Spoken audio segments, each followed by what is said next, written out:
दोस्तों आज की इस वीडियो में मैं आपको एक ऐसी लेडी सीरियल किलर के बारे में बताने जा रहा हूँ जिसकी उम्र सुनकर तो आपको ऐसा लगेगा कि ये तो ढंग से चल फिर भी नहीं पाती होगी, और उसकी फ़ोटो देखने के बाद तो आपको ऐसा लगेगा कि अरे ये तो एक प्यारी सी दादी माँ है। लेकिन इस दादी माँ ने काम ही कुछ ऐसे करे हुए हैं कि जिन्हें सुनकर आपकी भी रूह कांप जाएगी। दरअसल 68 साल की इस बूढ़ी महिला ने एक दो नहीं बल्कि 22 से भी अधिक लोगों को मौत की नींद सुला दिया। और बात सिर्फ यहीं ख़त्म नहीं होती, बल्कि यह बूढ़ी औरत उन मरे हुए लोगों के शरीर से उनके फेफड़े और दिमाग को निकालकर एक प्रेशर कुकर में बॉईल करके खा जाया करती थी। सवाल बस इतना है कि इतनी बूढ़ी औरत ने 22 से भी अधिक लोगों को आखिर मारा कैसे, और जब इसने उन्हें मार ही डाला था तो ये उनके दिमाग और उनके फेफड़ों को आखिर खाती क्यों थी। तो चलिए इन सवालों का जवाब पाने के लिए और अपराध की इस घटना के बारे में और अधिक जानने के लिए अतीत में चलते हैं।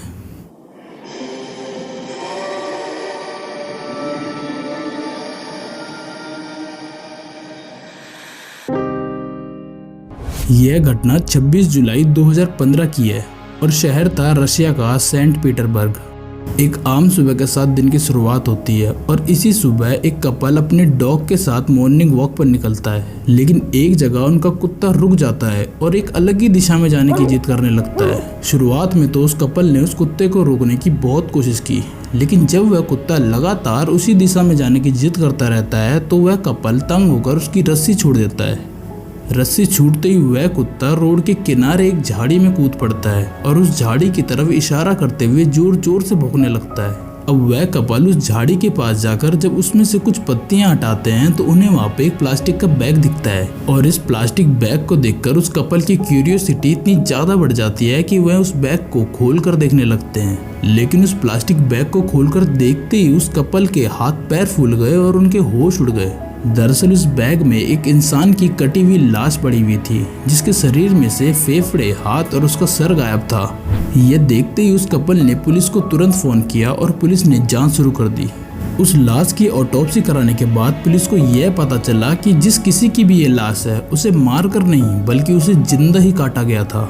अब वह लाश थी किसकी, यह पता करने के लिए पुलिस को ज्यादा मुशक्कत नहीं करनी पड़ी, क्योंकि वह लाश पास ही में रहने वाली एक 79 साल की बूढ़ी महिला की थी जिसका नाम था वैलेंटीना। जब पुलिस वैलेंटीना के घर पहुंची तो वहां किसी दूसरी ही बूढ़ी औरत ने उसका दरवाजा खोला, और जब पुलिस ने उससे पूछा कि तुम कौन हो और यहाँ क्या कर रही हो, तो उसने बताया कि उसका नाम दरअसल टमारा सैमसोनोवा है और वह वैलेंटीना की बेस्ट फ्रेंड है। उसने बताया कि उसके घर में दरअसल रेनोवेशन का काम चल रहा था, जिस कारण से वह कुछ दिन से वैलेंटीना के साथ रह रही थी। पुलिस ने जैसे ही टमारा को वैलेंटीना के बारे में बताया तो वह जोर जोर से रोने लगी। वह कहने लगी कि वैलेंटीना उसकी बेस्ट फ्रेंड थी और उसे विश्वास नहीं हो रहा कि अब वैलेंटीना उसके साथ नहीं रही। जिस समय टमारा ये रोना धोना कर रही थी उसी समय पुलिस के कुछ ऑफिसर वैलेंटीना के घर में घुसकर वहां की तलाशी लेने लगे, और उन्होंने देखा कि वहां के बाथरूम की हालत कुछ ज्यादा ठीक नहीं है। वहां के पर्दों को देखकर ऐसा लग रहा था कि मानो उन्हें जबरदस्ती खींचने का प्रयास किया गया हो। और अधिक जांच करने पर पुलिस को वहां के फर्श पर खून के कुछ छोटे छोटे धब्बे मिले।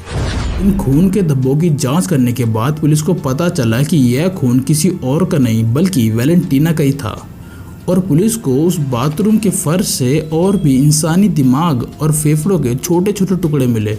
अब पूरे शक की सुइयां टमारा की तरफ इशारा कर रही थी, लेकिन पुलिस के पास टमारा के खिलाफ कोई भी सबूत मौजूद नहीं थे। और अब जब पुलिस ने वैलेंटीना के घर की सीसीटीवी फुटेज चेक करी तो उनकी आंखें फटी की फटी रह गई, क्योंकि यह फुटेज बहुत ही ज्यादा डिस्टर्बिंग थी। उस सीसीटीवी फुटेज में साफ साफ देखा जा सकता था कि टमारा रात के 2:30 बजे वैलेंटीना के घर से एक बड़े से प्लास्टिक बैग को बाहर ले जा रही थी। वह बैग टमारा के लिए बहुत ज्यादा भारी था और घिसड़ने के कारण वह बैग अपने पीछे खून के निशान भी छोड़े जा रहा था। पुलिस को अब सबूत भी मिल चुके थे और अब पुलिस ने तुरंत टमारा को धर लिया। थोड़ा सख्ती से पूछताछ करने के बाद टमारा ने बताया कि वह वैलेंटीना की दोस्त नहीं बल्कि उसकी केयर टेकर थी, और टमारा के घर में रेनोवेशन का काम चलने के कारण वह कुछ दिन से उसके साथ रह रही थी। लेकिन उसके घर में रेनोवेशन का काम पूरा होने के बावजूद भी वह अपने घर नहीं जा रही थी।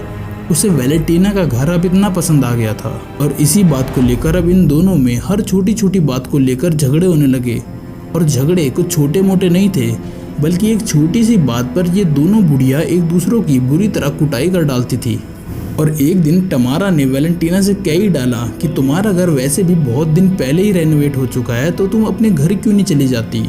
वैसे भी तुम यहाँ रहकर मेरा दिमाग ही तो खराब कर रही हो। यह सुनने के बाद टमारा ने भी सोच लिया था कि अगर उसे इस घर में रहना है तो उसे वैलेंटीना का तो गेम बजाना ही पड़ेगा। टमारा उस दिन बाजार से नींद की गोलियां खरीद कर ले आई और डिनर के समय वैलेंटीना के सलाद में उसने नींद की गोलियों का चूरा बनाकर मिक्स कर दिया। और उस रात वैलेंटीना खाने के साथ साथ उस सलाद को भी खाकर अपने रूम में सोने चली गई और कुछ घंटों बाद टमारा भी उसके रूम में घुस गई। टमारा यह देखना चाहती थी कि उसके द्वारा मिलाई हुई दवाइयों ने असर किया या नहीं। और जी हाँ, यहाँ उसके द्वारा मिलाई हुई दवाइयाँ अपना काम कर चुकी थी। अब जब वैलेंटीना बेहोश की हालत में थी तो टमारा किचन से एक बड़ा सा चाकू लेकर आई। सबसे पहले टमारा ने वैलेंटीना का सर धड़ से अलग कर दिया। इसके बाद उसने उसके हाथ भी काट डाले और उसके फेफड़े काट कर बाहर निकाल दिए। अब टमारा ने वैलेंटीना का दिमाग, उसके हाथ और उसके फेफड़े एक प्रेशर कुकर में डाले और उन्हें उबाल कर खा गई। जब टमारा से वैलेंटीना का बाकी बचा हुआ शरीर नहीं खाया गया तो वह वैलेंटीना के बचे हुए शरीर को एक बाथरूम में ले गई और वहाँ उसने वैलेंटीना की बची हुई लाश के टुकड़े टुकड़े कर डाले।